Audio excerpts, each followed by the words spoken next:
Meaningful change starts at the roots. In ourselves, in our communities, in the relationships we build, in the way we organize ourselves. And it's in this fertile ground that new seeds of possibility grow. When we make a personal connection to the land, we deepen our commitment to its protection.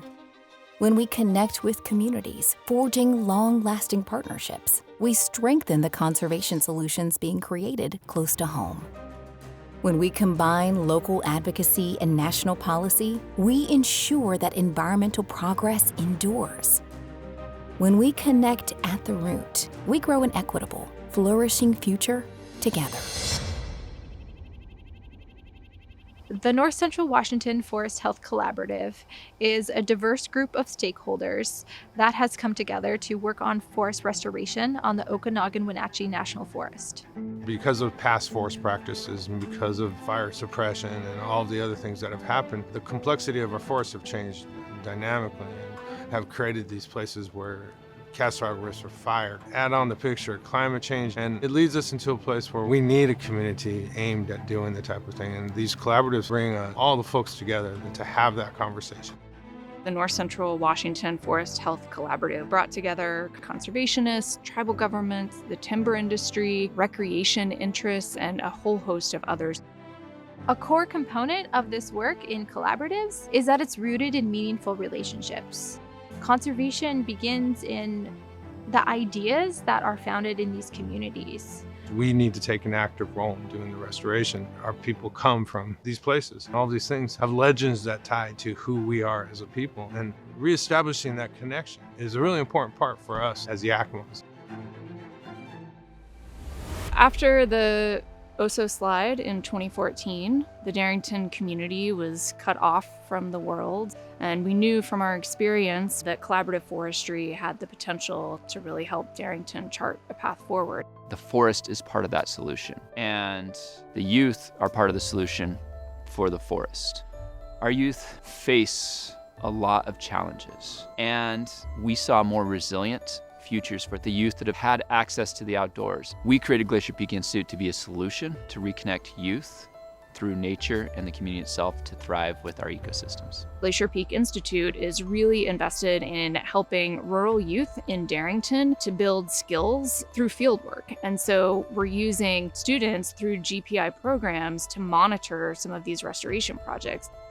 What we do have is abundance of the outdoors, and we do have community. And so we work to connect those opportunities and for the youth to be empowered to be a piece of the solution through understanding the problems that we face in our community and be the agents to help us with this in the future.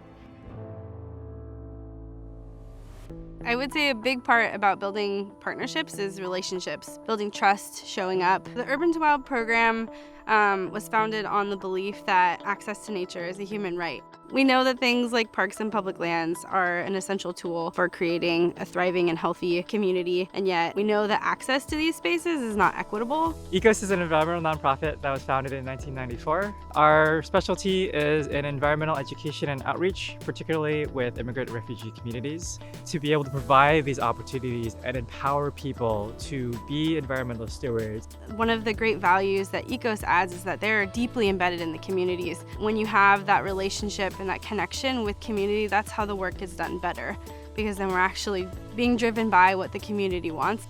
We got connected with the Wilderness Society through a service called Trailhead Direct. It is a bus service that takes folks from the greater Seattle area to local outdoors locations. ECOS came in as a way to connect with communities that have been historically underserved in these spaces. The partnership with the Wilderness Society really inspires us to think bigger in empowering immigrants, refugees, and other frontline communities to not only have the access, but then to also be advocates.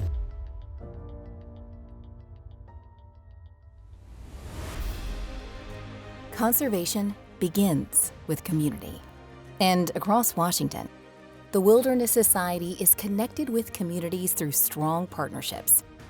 Together, by combining our national policy expertise and power with local innovation, we are generating enduring conservation solutions for people, for wildlife, and for the lands and waters we share.